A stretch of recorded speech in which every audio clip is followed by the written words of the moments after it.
Hello அம்மா. ஓ, அம்மா கிட்ட பேசுறாளா? பேசட்டும். என்ன பேசுறான்னு ஒளிஞ்சிருந்து ஒட்டு கேப்போம். அம்மா, உங்க அக்கௌண்ட்டுக்கு 2000 ரூபாய் அனுப்பியிருக்கேன். மெசேஜ் வந்திருக்கான்னு பார்த்து சொல்லுங்கம்மா. அடி பாவி மகளே, அவ அம்மாக்கு 2000 ரூபாய் அனுப்புறாளா மாசம் மாசம்? என்ன நடக்குது இந்த வீட்ல? என் மகன் வரட்டும், அவளா நானான்னு பாத்துறேன்.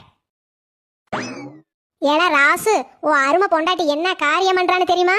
அவ ஆத்தாக்காரிக்கு மாசம் மாசம் 2000 ரூபாய் காசு அனுப்புறாளாமா. ஆமாமா, அதுக்கு என்ன இப்போ? எனக்கு தான் தெரியுமே. ஓ, உனக்கு தெரிஞ்சுதான் இதெல்லாம் நடக்குதோ? அப்ப என்னை பார்த்தா பைத்தியக்காரி மாதிரி தெரியுது உனக்கும் உன் பொண்டாட்டிக்கும், அப்படித்தானே? இப்போ உனக்கு என்னதாமா பிரச்சனை?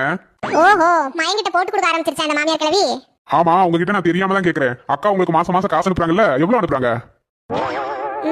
அது வந்து 3000 ரூபாய் கிட்ட அனுப்புவா. ஏண்டா? ஓ, வேலைக்கு போகாத அக்காவே மச்சான் இருந்து காசை வாங்கி மாசம் மாசம் 3000 ரூபாய் உனக்கு அனுப்புறாங்க. ஆனா என் பொண்டாட்டி வேலைக்கு போறா, அவளை பெத்து வளர்த்தி ஆளாக்கி படிக்க வச்ச பெத்த தாய் தகப்பனுக்கு ஒரு 2000 ரூபாய் அனுப்புறதுல உனக்கு என்னமா குத்தம் கண்டுபிடிச்ச? இது என்னமா உனக்கு ஒரு நியாயம், அடுத்தவங்களுக்கு ஒரு நியாயமா?